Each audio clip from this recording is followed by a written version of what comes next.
Hey everybody, welcome back to the Allstate Soccer Show. I'm Charlie O'Connor-Clark from CPL.ca.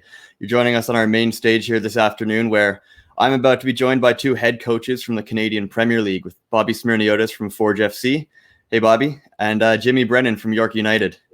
So we're here just to have a little chat about, Canadian soccer and the development pathways and your two journeys as coaches. How are you doing, guys? Doing great. Good. How are you, Charlie? Good. So before we really dive into it, maybe we'll just talk a little bit about both of your backgrounds. I know you guys were adversaries on the pitch yesterday, but we've agreed to set our differences aside just for an hour or so. Bobby, maybe we'll start with you. You're coach of Forge. You've been the coach of Forge for the club's whole history, about 3 years now. But you've been coaching in Canada for a lot longer than that. Obviously, running the Sigma FC organization in League One Ontario and the youth academies. So maybe, Bobby, if you just wanted to give anybody not familiar a bit of a background on kind of your coaching journey and a bit of what your background is. Yeah, like most of the Canadians who were born here, grew up playing soccer here, went through the whole youth setup of football in the greater Toronto area. I just grew up with it, got the privilege of being able to work overseas a little bit at a young age. And not having a professional career like Jimmy for years, and started getting into the coaching side of things very early. I was about 22 years old when I started working with Olympiacos in Greece, and had a very good start in the coaching ranks, working with a very good organization, a top organization in Greece, where I was able to learn a lot about development. And took a lot of those experiences and working with some different European clubs. Had a lot of time spent at Ajax in Holland, where if you want to learn how to develop players, it's a great place to do it. And found myself back in Canada in 2005 and thinking to myself that I think we can do things better in developing players. Just looking at my pathway, and I think Jimmy would agree to this. It's we had a lot of good players growing up that maybe didn't have the formal training, the structure, that model of how to work on things.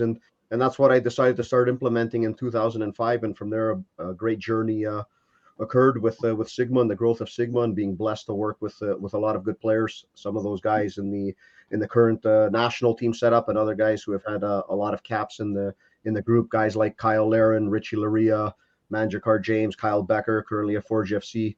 For a few seasons. Another guy who's hot right now for the Canadian national team, Tajon Buchanan. So it's been great. To see the development of these players and just see what a proper structure does.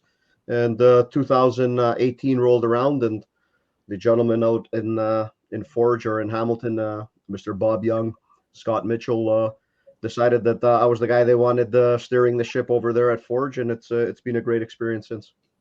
And it's certainly gone quite well for you guys with 2 championships in 2 seasons. We'll get a little bit more into Sigma and the youth setup there in a bit, but I want to bring Jimmy in here. Jimmy, you've got quite a different background in the sport, right? Because I think a lot of people might know you from your playing days. Obviously, you played a lot of your career in England at places like Nottingham Forest and Norwich and Southampton, I think. And then you came back to Canada, Toronto FC's first player and captain. Obviously, 49 caps for the national team as well. You were on that Gold Cup winning team, I think, in 2000, if I'm not mistaken. But now you're also coaching in the professional ranks. Just maybe tell us a little bit about that background and why you wanted to get into that. Look, my story was different from Bobby's, but it's funny how both end up meeting at some point, because we both have a passion for the game, and both have a mutual respect, simply because of the fact, I think, when you become a head coach, there's a respect that you have for other coaches, because you're putting your neck on the line week in and week out. But with me, I started as a player, just like Bobby, played locally here in Toronto, and I was fortunate enough. I broke into the national team, went to the under-17 World Cup, and after that, I ended up going over to England. Now, I was lucky because I had a passport at the time, so I could go over. And don't get me wrong, I played with an awful lot of good players that were better than me growing up, but they just didn't have that opportunity. Didn't have that opportunity to go overseas and play professionally. There wasn't much here locally, and I was fortunate enough that I got to go over to England, and I came through an academy over there, and I spent 13 years playing professionally in England. Then I got to come home and play for Toronto FC. And I knew when I retired, I wanted to stay involved in the game, but at what capacity? I didn't really know. And it's a hard transition because you think, okay, do I like the business side of the sport? Do I want to get into coaching? Do I want to get into the youth football? And I had the opportunity to go work with Mo Johnson when I retired up as assistant general manager of Toronto FC for a year, which was great. It was a great experience. It allowed me to just see how football works behind the scenes. Generally, as a coach, you're always on the pitch and you don't really get to see everything that happens off the pitch. And it was a great experience, but I knew my passion was on the field and working with players. And they asked me at the time, what would I like to do? And I wanted to start with the youth, with the young players, because I felt at that time it allowed me to really understand who I was as a coach. It allowed me to make mistakes where at the professional level you can't make mistakes. And it kind of gave me an identity of who I wanted to be. And I worked my way up and eventually got into the first team at Toronto FC and was assistant coach. And when Ryan Nelson left, that was me. I was gone as well. That's part of the game. When a head coach goes, the staff go with him. And it was a great experience. And I knew I wanted to still be involved in professional football. And York 9 at the time started up. There was a group of us that were putting it together. I was finishing up my coaching education over in Europe, and the timing was just perfect. And it allowed me to get into professional football again, but now as a head coach, not as assistant coach. So I gained some great experience over the years working in Toronto FC in the academy and the first team in MLS. But I'm really thoroughly enjoying the time right now as a head coach of York United. So yeah, look, We've come from different paths, but we both work with youth, and Bobby's done a terrific job with his academy and developing players. He gets it. He's got great eye for talent, and he develops them the right way. And you can see that because the players that he develops, when they go to Europe, they stay to Europe. A lot of times players go over there, they're there for a month or two, and then they're back again. And he's done a great job with his academy, and it's been great to see. Absolutely, and I'm glad you mentioned the youth aspect of the game. I mean, I think that's maybe a good place to jump in here. Jimmy, you obviously, as you said, you had to go to England when you were younger and you were coming up. Maybe for either of you, maybe if Jimmy wants to go first, but how have you seen maybe that aspect of the game change here in Canada now that you're working back in it? You've got kind of the hands-on approach. Just how different are things now than they were maybe 20 years ago? Well, it's different now. I mean, we can get the young players into professional environment now and teach them what it means to be a professional footballer and just how hard it is, where you've got to compete every single day. But if you can't get kids into that environment, it's difficult at times. You can teach them as much as you want, but until they eventually come into that first team or see that dressing room and see the other older professionals, then they start to understand the mindset and how demanding it is and what they need to do to be successful and be a professional footballer. So I think now when you look across the board with the Canadian Premier League and Major League Soccer, these young guys are actually getting that opportunity now to be around professional footballers, be in a professional environment, and work with qualified coaches that have their coaching education and can teach these kids the right way and help them as much as they can and provide every resource for these young kids to be successful. Whereas I think when Bobby and I were young, we didn't really have that. There wasn't too much structure, was there, Bobby? No, I think we had to fill up our suitcases and take off. You went to England, I went to Greece, and you tried to figure out how you were going to play this game in a different country. Now we have that structure. We have the infrastructure. We have the investment. There's a pathway for the guys. Look at Ontario, and we have League One Ontario as a point to get into that different type of mentality. And then you look at the CPL, and I think Jimmy has done the same thing, and they've done a great job with the young players this year. I look at us over at Forge, within the year, we probably have 10 younger players between 15 to 18 years old that may not be on our roster that are coming into the environment. And mostly so they learn what it's about, because it's a big change. Once they're walking in there from training at the local club to now making that shift and coming into the dressing room at York United or at Tim Hortons Field, it's a little different on how you have to carry yourself, how you have to be before training, how you're dealing with your body after training. And it's not just about the hour and a half of kicking a ball on the field. Yeah, absolutely. It's definitely a very different thing. I mean, Bobby, you've seen so many players come through that Sigma Academy. You already mentioned a few, Kyle Larin and Richie Larea and Kyle Becker. Just what maybe do you look for in players at that kind of level, that maybe players that you think have what it takes to go to that next level?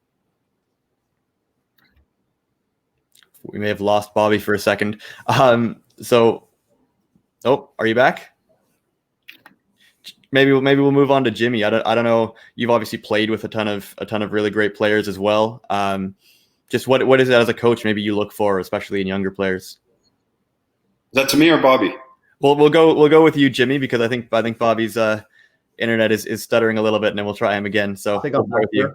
Look, I think there's I mean, for me personally, you look at the characteristics. Is this young kid willing to learn? Is he respectful? Is he willing to push himself? I think so many times you see some young talented kids, but they just don't have that mindset where they want to come in, they want to push themselves, and they want to work and buy into what you're doing. And the thing is, at a young age, there's got to be a respect in the game. You've got to respect the game. You've got to respect the people that are involved in the game. And I think so often you see these young talented kids, but they're just ego-driven and they think they've made it already. And as coaches, at times you kind of look and go, okay, I can work with you for so long, but there's got to be a point where you got to say, okay, look, I've got so much to learn in this game, and I'm willing to do whatever it takes, and I will listen, and I'll respect the players, I'll respect the environment. Those are real characteristics that we look for as coaches, especially at York United. And with our young guys, they come in, they shake their hands every morning, they're respectful, they listen to the older pros, they know that they haven't made it, they know they've got a lot of work to do, and they're willing to push themselves every single day, and truly understand what it means to be a professional footballer. Right. Yeah. Right. And we'll move on to Bobby there. Sorry, I think one of the biggest things, and getting back to what Jimmy's saying, and I'll echo on it, we use a big word, and I've always used it in youth, is being humble, yeah. To all players. Because everyone's path is going to be different. What a player is at 14, you may be that good at 18. There may be a guy who's average at 14 and is just go along the path. And that's the most important thing. Look at the characteristics in the players. You try and work on those things to making sure that they have a path to go forward.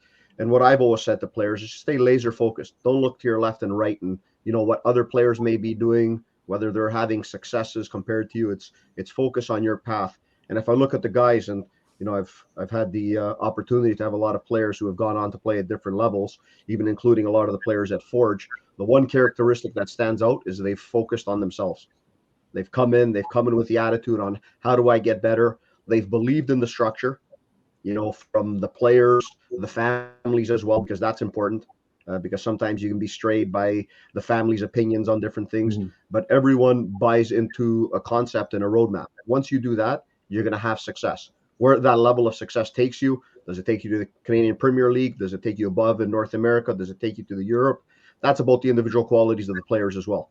Then you're looking at the technical things and those qualities to get you to the next level. But I think the number one thing you go back to, and I think that's getting better, it's the player remaining humble and wanting to come in every day and work. And today I play, tomorrow I don't, but understanding in the process and believing in the process. Absolutely. And I'm glad you mentioned pathways, because I think for me, one of the most interesting things to me about the Canadian Premier League is that every player had a different pathway, right? Everybody's got a different story. So maybe I'll just throw it to you guys. Have there been any stories or pathways that you've been, most interested in, or have kind of caught your eye, or anything that has stood out to you from just all these different ways to the game? Maybe we'll start with Jimmy. I think, look, the first year when we actually did the open tryouts, I thought that was brilliant. There were so many kids that came out that wanted to be professional footballers, and there was a few diamonds in the rough that actually came out of it. I know across the board, all the teams were picking up a few players that actually went on and are still with clubs, are still within the league today.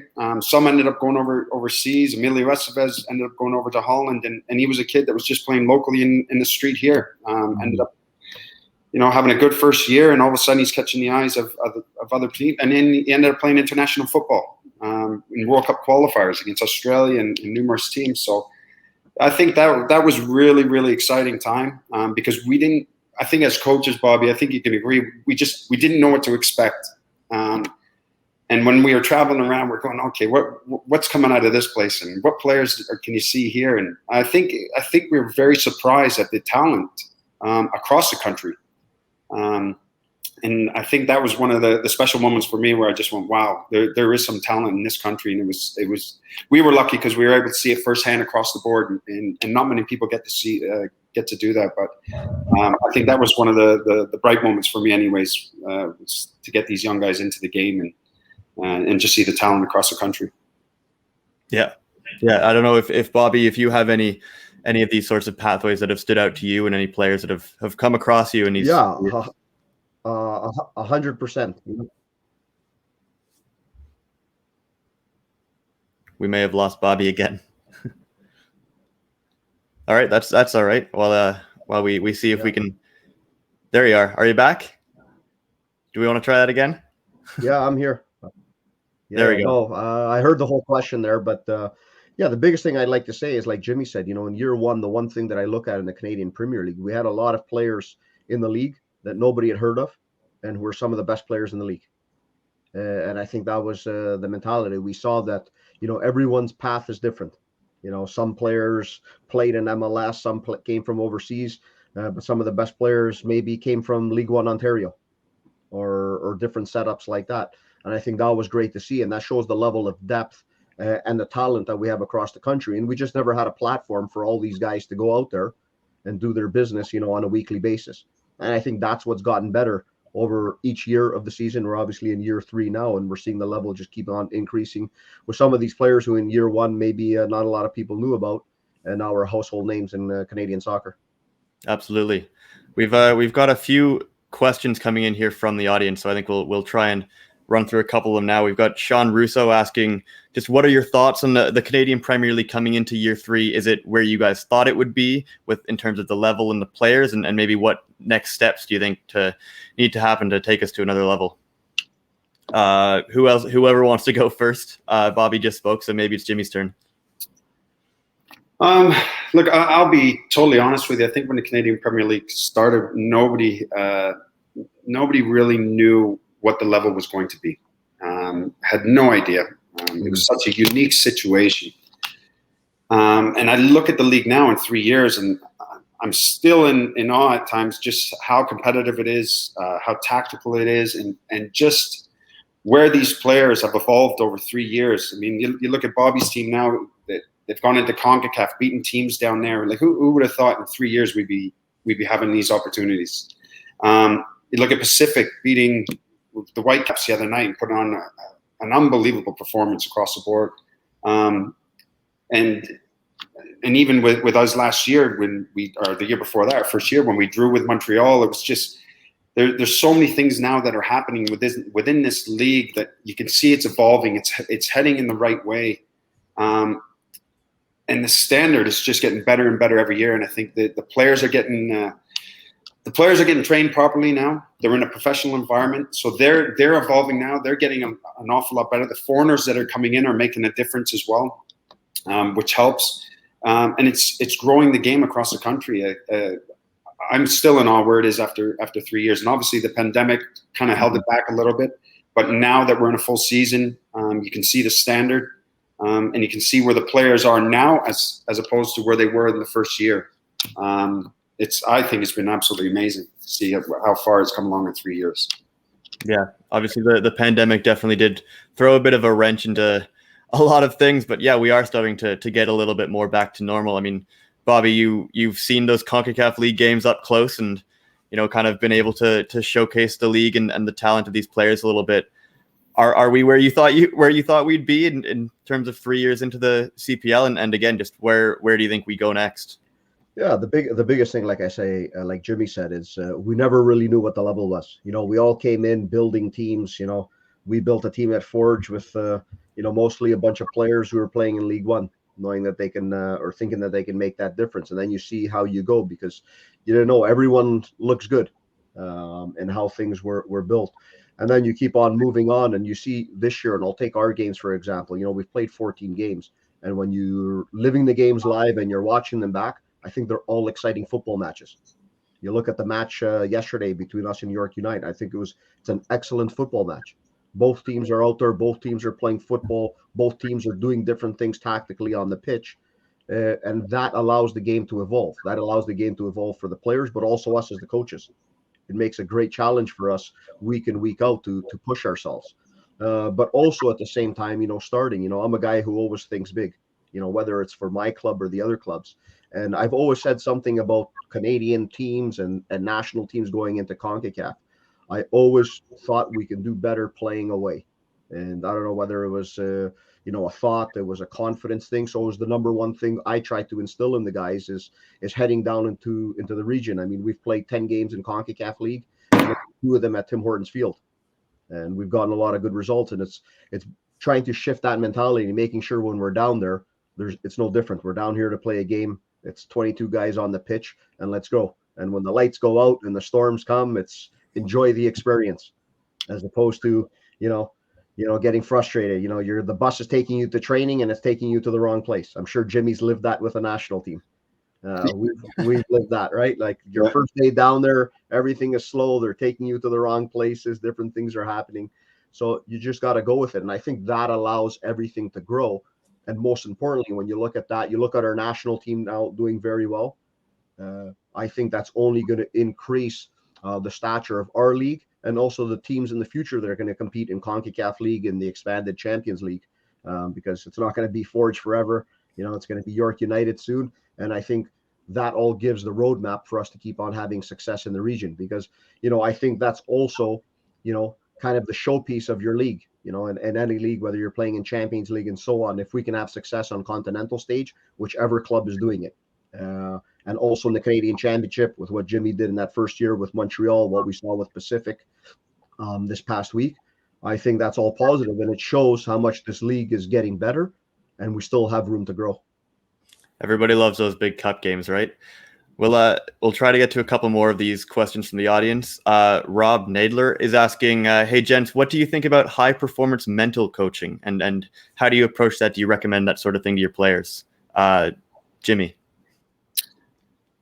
I don't see anything wrong with it.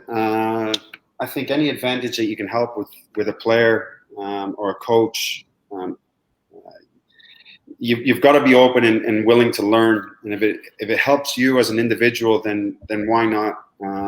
I know for a fact I've got a couple of players sometimes that deal with their own issues or inner demons in a way, and we all do. But there's nothing wrong with having a mental coach who's there that can help you. I mean, every club that I was at, we always had a psychologist that was involved with the club that would come in and sit down with players and talk, because there's high expectations. There's a lot of pressure on professional footballers and coaches, and there's absolutely nothing wrong with it whatsoever for me. I still think there's a lot of people that are in the modern game, but still stuck in the old ways where they're like, no, you need to be hard and you need to be this. And I don't agree with that. I think if there's any opportunity to help a player or a coach, I think you've got to be open for it.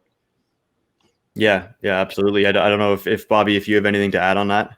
Yeah, I agree. Every little component that comes into your locker room is a positive component, whether that's the mental component, coaching side, whether it's the analytics. It all plays a small piece in giving the players the better tools to go out there and focus on their football.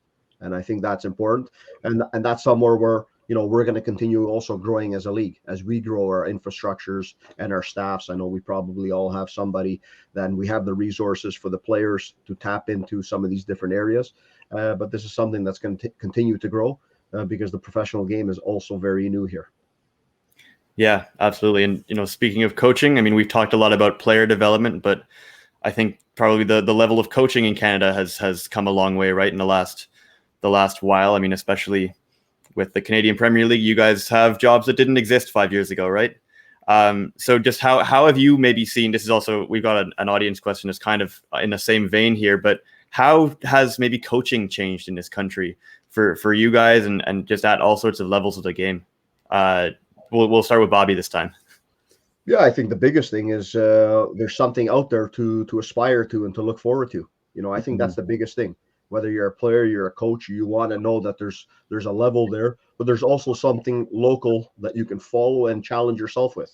You may not be the coach of the team, but now you're watching a game for tactics, and the more you have in your country, I think the easier it is to do. You can get out to live matches and so on.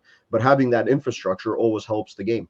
But when you take it back a level, you have the various leagues in Ontario, League One Ontario. You go under that and you see how much more expansion there's been in professionalism in the clubs and the academies. That's all allowed people to work more in a professional manner in the game. And that allows you to grow. Jimmy said something that's very important that I believe in. I learned very early. And, he said he wanted to work with the younger players, before he got into the pros. And there's the one thing that I remember years ago being at Ajax, and you had all these former pros, guys who had done it at the biggest level, and they would start coaching at U9. Some guys would go U9, U12 the next year, U15, second team, and then all of a sudden, and this one coach I'm talking about is Frank de Boer, and then he's coaching the first team, winning 3 championships. But he first coached at the U10 level. It's important. It's important to also see all these levels and how teaching, works at the development level. So I think, having all of that and now having the top level in Canada, I think gives more opportunities to the coaches. I think it's gotten better also at the university level. The university game across the country has professionalized itself more. I think the affiliation and the link we have through the draft and different things like that, I think that just increases everyone's appetite in the game. Absolutely. We've definitely seen quite a few of these youth sports players come and make an impact very quickly in the CPL. I mean, Jimmy, you were a player growing up in Canada. Just how much different do you think it is now in terms of like the infrastructure that's there and just the standard of coaching? Yeah, I think the standard of coaching's gone up an awful lot. I think when I was younger, we had some coaches with good ideas, but it was kind of written on a napkin. They come in and go, okay, we're going to do this today, and tomorrow you're going to run, and then we're going to do some crosses and long balls. We did a lot of leapfrogs, Jimmy. Yeah, that's right. But I think it's the training is more structured now, and there's more opportunities for people to educate themselves. Whether you're going to get a Canadian license, or you're going to go down to the States, or you're going to go to Europe.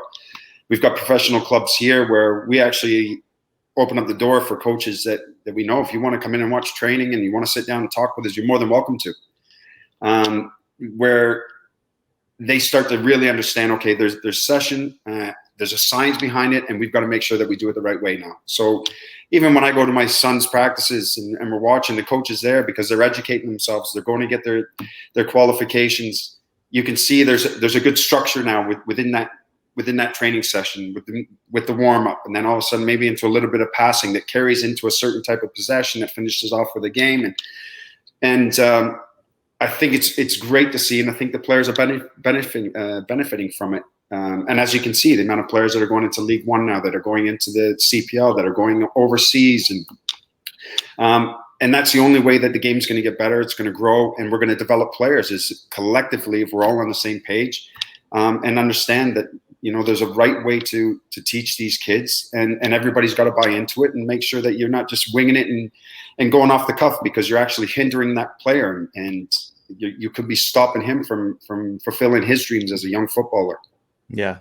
And speaking of that, improving standard of coaching, Jimmy, you personally, I think recently last year got that UEFA Pro license, and it sounds like that was a really interesting and fascinating experience. I don't know if you wanted to maybe shed some light on what that means for people who aren't familiar, and just what that process was like. Yeah, it was long. It was a long process.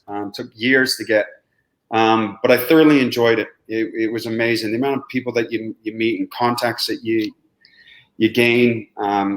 We had a lot of club visits where whether we were heading into Holland, or we were going into Spain, or we were going into England, just going into clubs and sitting down with their technical directors and the coaches and the match analysis guys, and the education was invaluable. It was unbelievable. It was such a great experience. It took an awful lot of time. And for me to get that, I think most importantly, I was kind of proud of myself for doing it.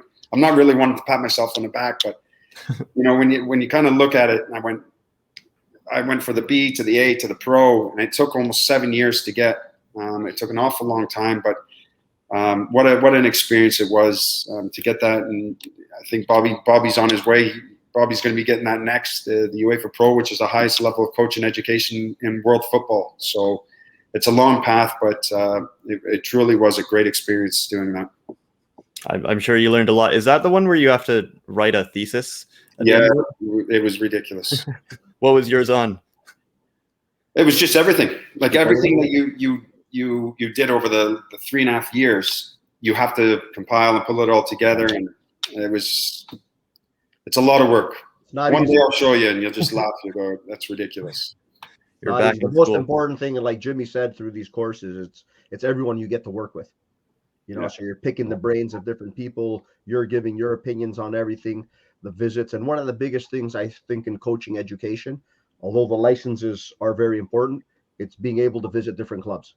Yeah, I think that's one of the biggest things. It's like you're an aspiring doctor and you've got an ability to work with the best surgeons. Go work with the best surgeons. Go see how they do their stuff. And that's the biggest thing. And when you look at the footballing coaching community, that's the one thing that there's a very good respect on people with open door policies, being able to come into our training, us being able to go to other people's training, because you learn a lot. I'm sure Jimmy does it in the off season. Maybe with COVID, it's stopped us a little bit, but we try and get, or at least for me, I try and get over to a club in every off season and make sure I'm just getting a different perspective on things. That's right. Yeah. And that's been the greatest thing, but also, preaching the Bible of what we're doing over here in Canada. Everyone is paying a lot more attention to what's going on in Canada and development of Canada and generally in the North American market. Yeah. I agree with you, Bobby. And I think Bobby can add to this as well, that, when you look at professional football, as everybody thinks, they've got these egos and these bad attitudes, and coaches as well. But when the game's done and the coaches get together, there is no egos. They're very, very open. Everybody's always willing to learn.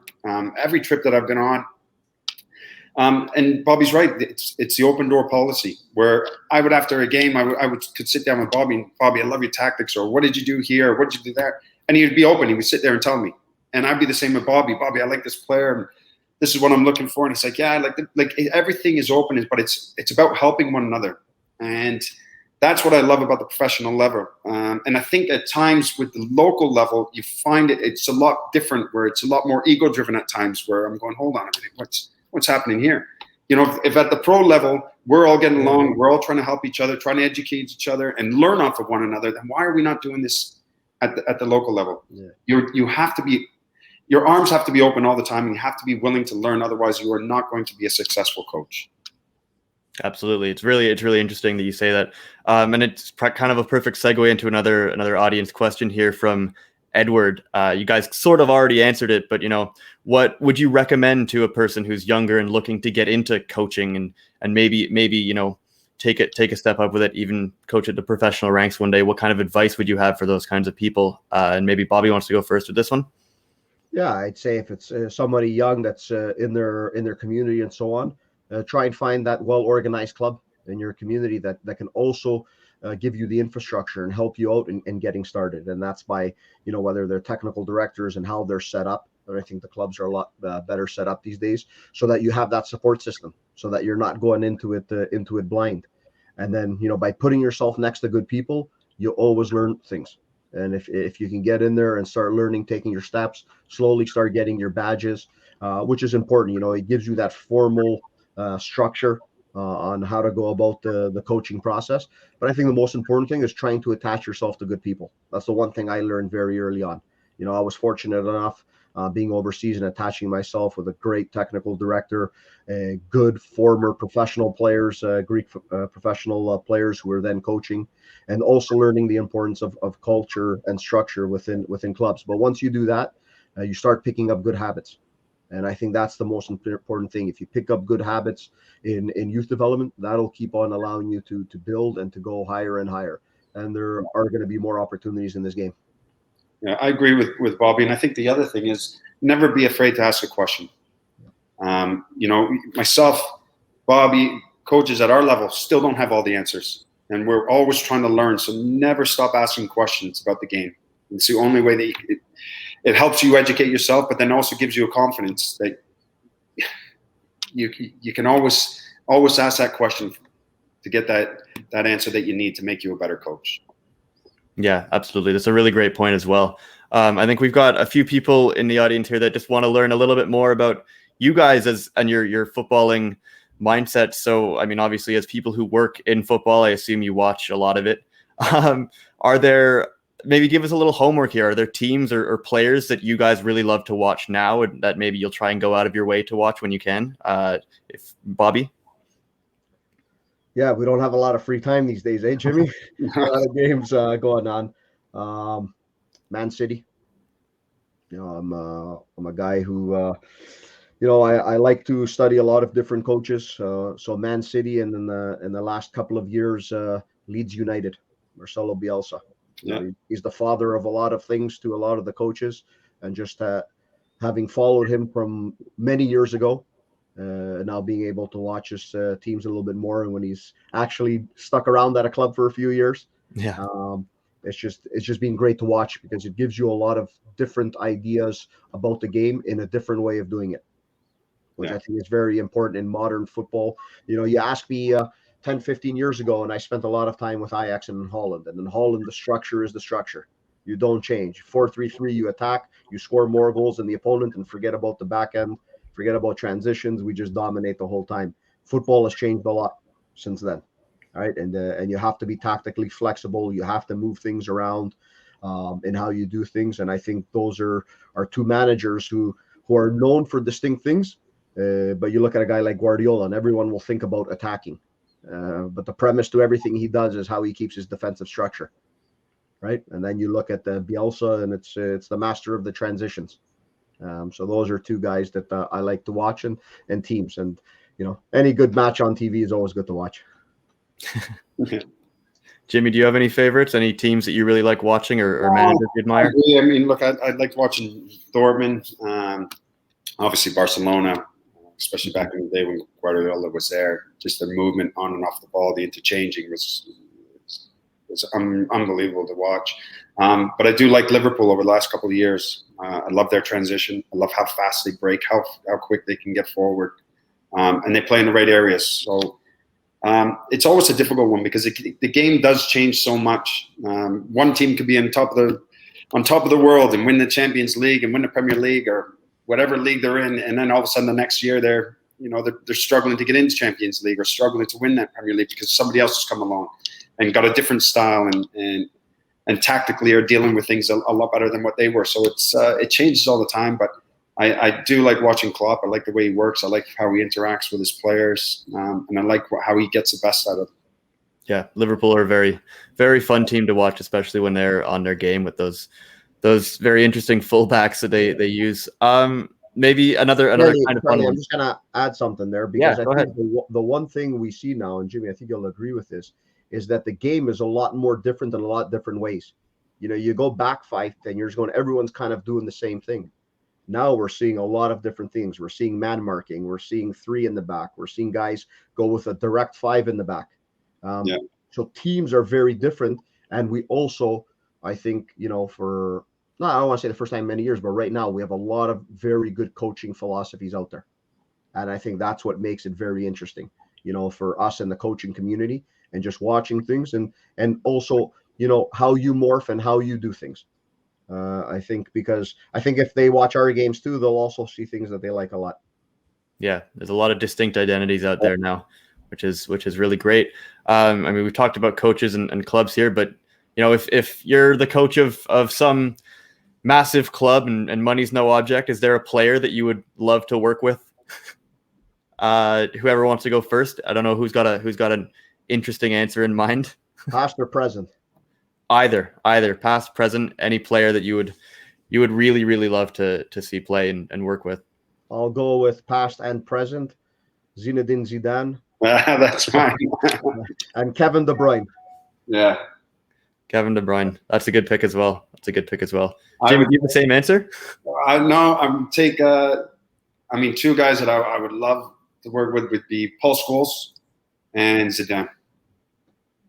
Good picks as well. Good picks. Yeah. Certainly, players that were massive for a very long time. I know that we're not exactly we're starting to run out of time a little bit here, but that's okay. I think maybe let's just move on we've already talked about advice you give to young coaches, but when you have players coming through academies, when you have younger players that, dream of playing a professional game, what advice do you have for them, especially if they're at the very early youth stages of their career? Just what advice do you have for players that want to take that next step?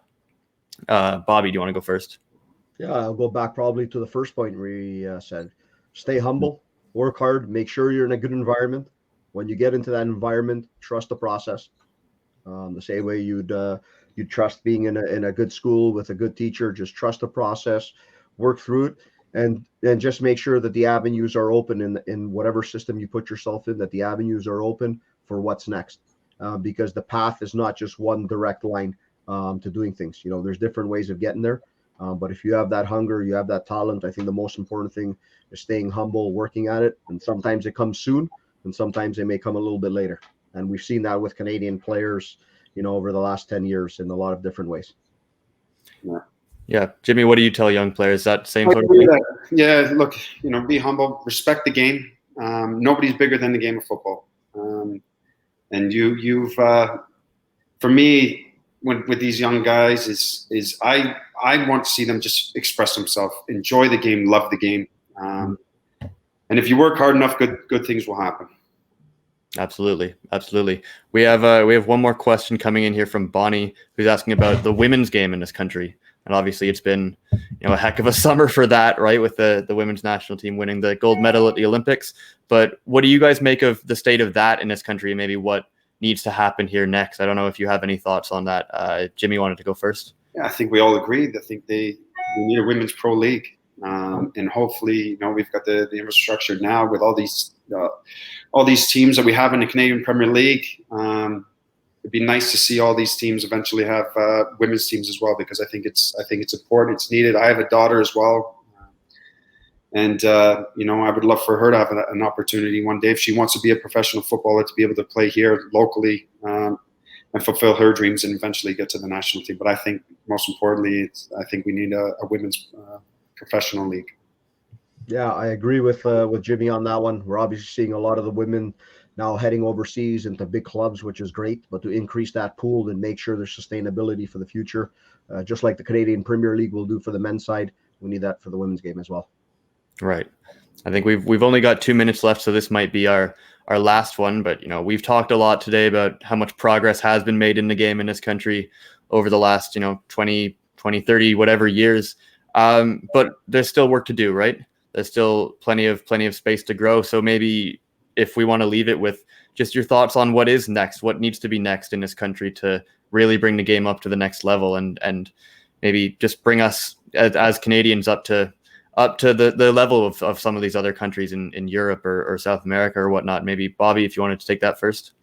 Yeah, to be honest, I think footballing wise, we're making those steps. We've got the league now. We've got more pro teams, more pro opportunities. I think what we need is the infrastructure around the game to continue to grow. The media around the game. That increases the popularity of the game, increasing our fan bases at our games. Increasing the infrastructure on those League One Ontario's, PLSQs, and different things around the country. I think that starts making the infrastructure much larger around the game. And just having more buzz around the game, that's what's going to grow it. I've lived in Europe. Jimmy's been there. We've lived the game at those different levels. And that's the heartbeat of the game. The supporters, the media, good or bad, and always. But that's the heartbeat of the game. I think we're getting the football right. I think we're seeing that week in, week out, at least in our world, in the Canadian Premier League, and the competition that's there, and the quality of matches, the quality of players, quality of coaching. I think now with the infrastructure all around continues to grow. Jimmy, we've got about 30 seconds. If you got anything you want to add. I think Bobby's hit the nail on the head there. He's right. We've got to get into the mainstream. The media's got to push the game as well.